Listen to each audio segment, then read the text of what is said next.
You can get local channels like ABC, CBS, NBC, and Fox on pretty much any smart TV in high definition resolution. I've been watching my local channels for well over a decade without a paid TV provider, a cable provider, or even a live TV streaming service. I get a little over 70 channels in my local TV market. Most of them are coming from either the Boston TV market or the Providence, Rhode Island TV market, which is also close by. So a lot of people think that a TV antenna won't work in their area, and there's confusion about what channels you can actually get. The biggest mistake people make is that they just buy some random TV antenna that claims to get channels from hundreds of miles away, but that's impossible. Here's what you really need to know if you want to stop paying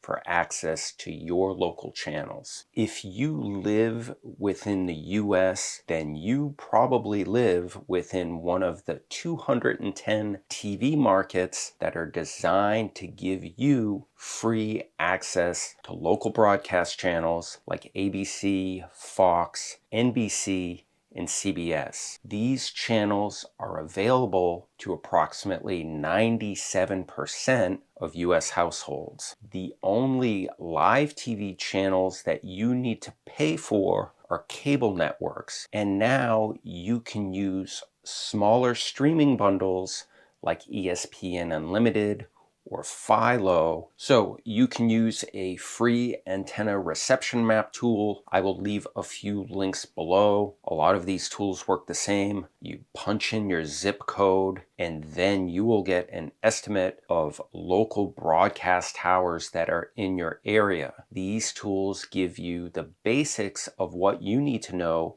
to pick the right TV antenna for you. It will show you the distance between local broadcast towers and your location, and it will also give you some other important information such as whether your local broadcasters are using the UHF band or the VHF band. And that's really important when you are trying to pick the right antenna that will work in your area. Once you have your antenna mounted, you can go under the TV settings and do a channel scan. You may have to move your antenna around once or twice and do more than one channel scan to get the best results, but keep in mind that you may have some other tools at your disposal. So for example, in this Roku TV, it has a built-in signal meter, so you can figure out what direction to point your antenna to get the most channels. So generally speaking, if you live 30 to 40 miles away from your local broadcast towers, then chances are you're going to be a lot better off with an outdoor TV antenna, either mounted in your attic or professionally mounted on your roof. If you live much closer, say you live in a big city or in a suburban area and your local towers are 20 miles away or less, then you can probably use an indoor TV antenna to get your local channels. Outdoor TV antennas will usually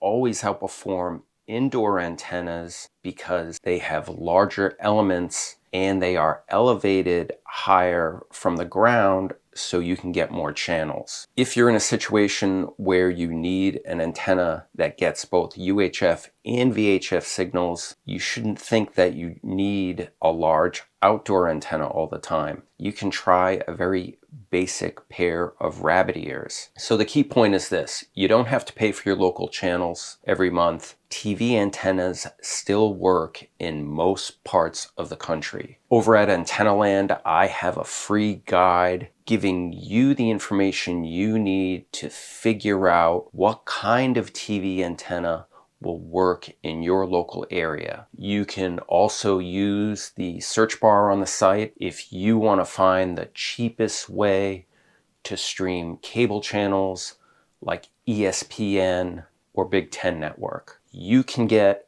a TV setup like I have and start saving money every month. There are approximately 23 million antenna users in the US. You can become one of them. and start using your antenna alongside your streaming services. I hope this video was helpful.